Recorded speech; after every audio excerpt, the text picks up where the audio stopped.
नमस्ते दोस्तों, think unlimited में आपका एक बार फिर स्वागत है। आज हम उस दर्शन फिलॉसफी की गहराई में उतरेंगे जिसने दुनिया के सबसे सफल लोगों की तकदीर बदल दी। नेपोलियन हिल के 25 सालों के शोध का निचोड़ आज आपके सामने है। इस वीडियो को अंत तक देखें क्योंकि यह आपकी जिंदगी का टर्निंग पॉइंट हो सकता है। कभी सोचा है क्यों कुछ लोग जिंदगी में सब कुछ हासिल कर लेते हैं जबकि बाकी लोग दिन रात मेहनत करने के बाद भी वहीं के वहीं रह जाते हैं? क्या वाकई किस्मत ही सब कुछ तय करती है या हम खुद अपनी किस्मत को गढ़ सकते हैं? नेपोलियन हिल ने कहा था, don't wait, the time will never be just right. और यही सोच लाखों ऑर्डिनरी लोगों को एक्स्ट्रा ऑर्डिनरी बना गई। आज हम बात करेंगे कि कैसे किस्मत कोई रेडीमेड चीज नहीं होती, बल्कि उसे हर दिन अपने फैसलों, अपनी सोच और अपने विश्वास से बदलना पड़ता है। चैप्टर 1, सोच बदलो, किस्मत बदल जाएगी। इंसान की जिंदगी में सबसे बड़ा फर्क उसकी सोच से आता है। दो लोग एक जैसी स्थिति में होते हैं, एक गिर जाता है और टूट जाता है, दूसरा उसी हालात से सीखकर और मजबूत बनकर निकलता है। फर्क सिर्फ इतना होता है कि एक की सोच रुकावट देखती है और दूसरे की सोच रास्ता ढूंढती है।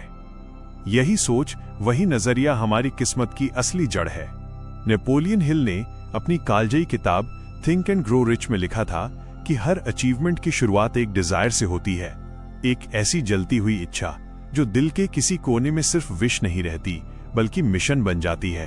हिल कहते हैं, desire is the starting point of all achievement, not a hope, not a wish, but a keen pulsating desire which transcends everything. जब तक तुम्हारे अंदर किसी चीज की आग नहीं जलती तब तक कोई रास्ता नहीं खुलता। थॉमस एडिसन का उदाहरण दुनिया को यही सिखाता है। उसने 10,000 बार असफलताएं देखी। किसी और के लिए ये 10,000 फेलियर्स होते, लेकिन एडिसन के लिए वो 10,000 फीडबैक्स थे। उसने खुद कहा था, मैं फेल नहीं हुआ हूं, मैंने बस 10,000 ऐसे तरीके खोज लिए हैं जो काम नहीं करते। यही सोच, यही नजरिया उसकी किस्मत की असली प्रयोगशाला थी। जब हम किसी चीज को बार बार सोचते हैं तो वो हमारे सबकॉन्शियस माइंड में उतर जाती है। वो अदृश्य जगह जो हमारे डिसीजंस, इमोशंस और रिएक्शन को कंट्रोल करती है। अगर आप हर दिन अपने आप से कहते हैं कि मेरी किस्मत खराब है, तो ये शब्द आपके सबकॉन्शियस में कमांड्स की तरह दर्ज हो रहे हैं।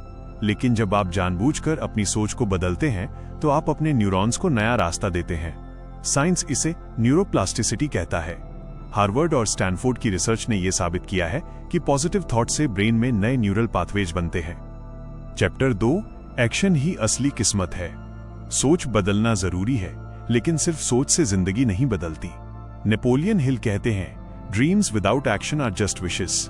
सपना देखना आसान है, पर किस्मत बदलने की असली परीक्षा तब होती है जब सपना धरती पर उतरता है। एक्शन के रास्ते में सबसे बड़ी रुकावट होती है डर। ज्यादातर लोग कदम इसलिए नहीं बढ़ाते क्योंकि उनके मन में एक आवाज आती है, अगर मैं फेल हो गया तो? नेपोलियन हिल ने साफ कहा था, fear is just a state of mind. अगर आप अपनी सोच बदलकर फेथ, विश्वास रखें तो डर खुद ब खुद डिसॉल्व हो जाता है।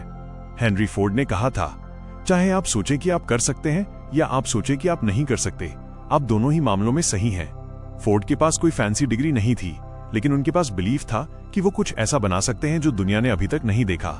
किस्मत वही बदलता है जो हर गिरने के बाद उठने की हिम्मत रखता है। यहाँ परसिस्टेंस, दृढ़ता का रोल आता है। हिल कहते हैं, persistence is to the character of man what carbon is to steel. जिस तरह कार्बन से स्टील मजबूत बनता है, उसी तरह दृढ़ता इंसान को अटूट बनाती है। कर्नल सैंडर्स ने 65 साल की उम्र में 1000 से ज्यादा रिजेक्शंस के बाद KFC शुरू किया। उनकी दृढ़ता ही उनकी किस्मत की असली लेखक बनी। चैप्टर 3, फेथ, ग्रेटिट्यूड और विजन। जिंदगी की असली ताकत बाहरी परिस्थितियों में नहीं, हमारे अंदर की एनर्जी में होती है। नेपोलियन हिल के अनुसार, फेथ जोड़ ग्रेटिट्यूड जोड़ विजन इक्वल्स नई किस्मत का ब्लूप्रिंट। 1, फेथ, विश्वास। ये वो रोशनी है जो अंधेरे में भी जलती रहती है।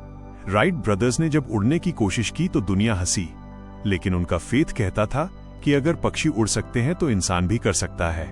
हिल कहते हैं, आपकी एकमात्र सीमा वही है जो आपने अपने मन में तय की है। 2, ग्रेटिट्यूड, कृतज्ञता। हिल कहते हैं, जब आप आभार व्यक्त करते हैं तो आप प्रचुरता, अबंडेंस की फ्रीक्वेंसी पर आ जाते हैं। साइकोलॉजी कहती है कि ग्रेटिट्यूड प्रैक्टिस करने वाले लोगों के स्ट्रेस हार्मोन्स कम होते हैं और वे अधिक सफल होते हैं। हर सुबह उन चीजों के लिए धन्यवाद दें जो आपके पास पहले से हैं। 3, विजन, नजरिया। अपने फ्यूचर को पहले से देखें। विजन का मतलब है अपने मन में अपने फ्यूचर की इतनी स्पष्ट तस्वीर बनाना कि वो आपकी वर्तमान हकीकत बन जाए। ओपरा विनफ्रे बचपन में गरीबी में पली, लेकिन उन्होंने हर दिन खुद को एक प्रभावशाली महिला के रूप में विजुअलाइज किया। आज वो दुनिया के लिए एक मिसाल है। दिमाग एक गोल सीकिंग मशीन है। अगर आप इसे विजन देंगे तो ये रास्ते खुद ढूंढ लेगा। हिल कहते हैं, Whatever the mind of man can conceive and believe, it can achieve। निष्कर्ष, किस्मत का खेल सिर्फ लक नहीं है, ये माइंडसेट का खेल है। लक वही है जो एक प्रिपेयर्ड माइंड, तैयार दिमाग के साथ अवसर मिलने पर बनता है। नेपोलियन हिल की फिलॉसफी सिखाती है, change your thoughts and you change your destiny. अपनी सोच को डर और संदेह से निकालकर विश्वास और कर्म में लगाएं। याद रखें, नसीब आपकी मेहनत का गुलाम है। दोस्तों, आज की ये विस्तृत चर्चा आपको कैसी लगी? क्या आप आज से ही अपना ऑरा और अपनी सोच बदलने का संकल्प लेते हैं? अगर हां, तो कमेंट में I am the creator of my destiny जरूर लिखें। ऐसी ही जीवन बदलने वाली कहानियों और नेपोलियन हिल के गुप्त रहस्यों के लिए थिंक अनलिमिटेड को सब्सक्राइब करें। मिलते हैं अगली कहानी में, तब तक अपनी सोच को असीमित रखें।